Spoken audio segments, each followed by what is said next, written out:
Coming out of absolutely nowhere in last week's Nintendo Direct, DLC for the still new Donkey Kong Bananza was shadow dropped. With Bananza being one of my favourite games of the year, of course I whipped out my credit card and dropped $20 on the new content with absolutely no hesitation. So, is it worth that $20? Nope, no it isn't. But having already answered the question in this video's title, I'll elaborate my reasons here. It's still a very enjoyable piece of DLC, but compared to other DLC expansions offered by Nintendo, I don't think the same level of value is here, despite having still had a lot of fun in the Emerald Rush mode. So in this video, I'll give a brief overview of the DLC, who it's for, and why I think the price isn't quite justified. So let's get into it.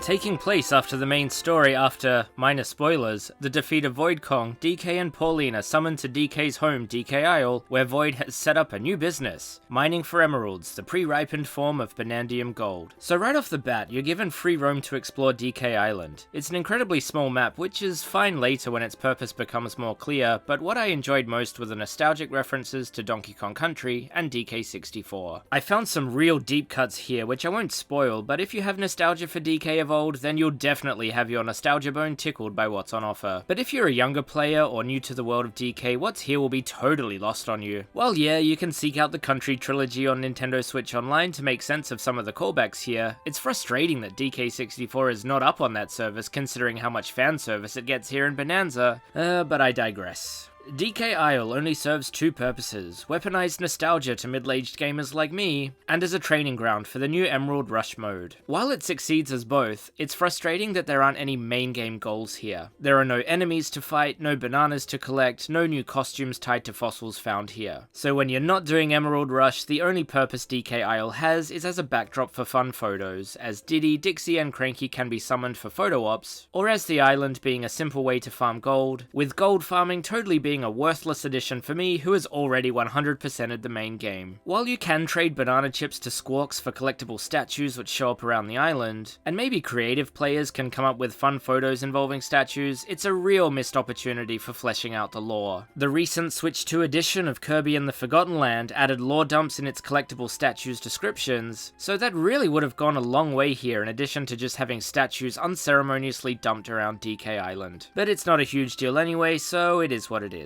Now onto the real meat of this DLC, Emerald Rush mode. This is now Nintendo's second big experiment with the roguelike genre, after Splatoon 3 Side Order. And considering Nintendo's huge support of the upcoming Hades 2, it seems like Nintendo really wants to get in on the roguelike trend. I would never have predicted a roguelike version of DK, but it works incredibly well. In each round of Emerald Rush, you are stripped of all your skills and thrown into the level with a timer, ordered to collect as many emeralds for Void Kong in a short amount of time. While collecting emeralds, you can find fossils and bananas to get random power-ups, like finding increased emeralds from defeated enemies, or defeating enemies in a certain way, a greater likelihood of chest spawning, amongst a whole bunch of other roguelike style enhancements with familiar percentage multipliers. Collecting banana chips allows you to earn back your skills, giving you the sense of building out a character throughout your run in the same way as a game like Hades, albeit a bit simpler. Sporadically, Void will give you goals like running across the map to kill some newly spawned in enemies, or finding Cranky Kong and high-fiving him, or even just jumping into water, to name a few. This ensures that your search for emeralds isn't just random, and that you always have a goal to seek out. It really helps keep you engaged in the action. Emerald Rush rounds last about 20 minutes each if you can make it to the end, and are actually a hell of a lot of fun. While after my first few rounds I didn't really see the appeal and really felt like it was a waste of time, but once I found my rhythm and figured out what to do, I had a great time. I know my own description of this mode doesn't do it justice, nor does Nintendo's in their trailer or on their website. It's something you really need to play to understand and appreciate. Once you get the hang of it, it's an addictive, fun mode that I'll find myself coming back to time and again. But unfortunately, where it lacks value is in its lack of meaningful rewards. Playing more will unlock more layers or stages for you to play on, but it is only a handful of the game's total number of layers. I would have liked to have seen a few more layers to play on, and the only other unlocks you get are a few costumes for DK and Pauline. I would have liked to have seen a few more for the price of this DLC, and while there's a small cutscene after having played a few hours worth of Emerald Rush rounds, it's hardly hardly meaningful story content. So now this is where I'll be comparing this DLC to other Nintendo DLCs. A lot of people are quick to point out similarities to Super Mario Odyssey's free Luigi's Balloon World mode update that was added to that game a few months after its launch. Emerald Rush is a bit more substantial than Luigi's Balloon World, so that's not an entirely fair comparison. There is more on offer in DK's DLC than Mario Odyssey's. Splatoon 3's DLC cost $25, $5 more than this, but its roguelike mode was a lot more fleshed out, with unique bosses, more substantial collectibles in the form of weapons and outfits, and a more meaningful chunk of story and lore. Fire Emblem Engage's $30 DLC, while costing a full 33% more than this, had way more than 33% more value with its new characters, missions, and story content. And just recently, the $20 upgrade pack to Kirby and the Forgotten Land added so much additional value in terms of its brand new levels, collectibles, and story content. By contrast, the value of Donkey Kong Bananza's $20 DLC just isn't there. Bananza's DLC offers no new enemies or bosses, just a few existing enemies reskinned in emerald green. The only brand new character model I could find is Squawks the Parrot. Besides that, there are no new characters or enemies. And with the aforementioned lack of collectibles and meaningful story content, all you are getting is one very small and basic, albeit nostalgic level with nothing to do in, and a very fun but still somewhat limited roguelike mode. So let's wrap this up. I had a lot of fun with the Emerald Rush mode, but compared to other expansions Nintendo has put out in the past, $20 feels a bit steep for what is already a $70 game. To get the full DK Bananza experience, you're looking at paying a grand total of $90. I feel this DLC is only worth about $10, so perhaps it should have been included from the beginning, making DK Bananza retail at $80 like Mario Kart. I know pricing has been the biggest point of contention and controversy in the Switch 2's launch window, and while I don't really want to fan the flames of that kind of online discourse, I do feel like $20 was a bit much for what this is. I'm a huge fan of Nintendo's creative practices, but where those intersect with Nintendo's recent business practices only leads to disappointment and a bitter aftertaste, exemplified here by DK Bananza's DLC. So I had a lot of fun with this DLC, and if $20 is a trivial amount of money for you and you love DK Bananza, go right ahead. If you still haven't played DK Bananza, hold off till you can get the main game on sale or used, then pick up the $20 expansion if you really want that quote-unquote complete experience. Now that DK Bananza, one of the best games of the year, is now too mired in price controversy, there suddenly exists a blemish on one of 2025's Game of the Year frontrunners. While I'll revisit Emerald Rush from time to time, I still feel there's no need to,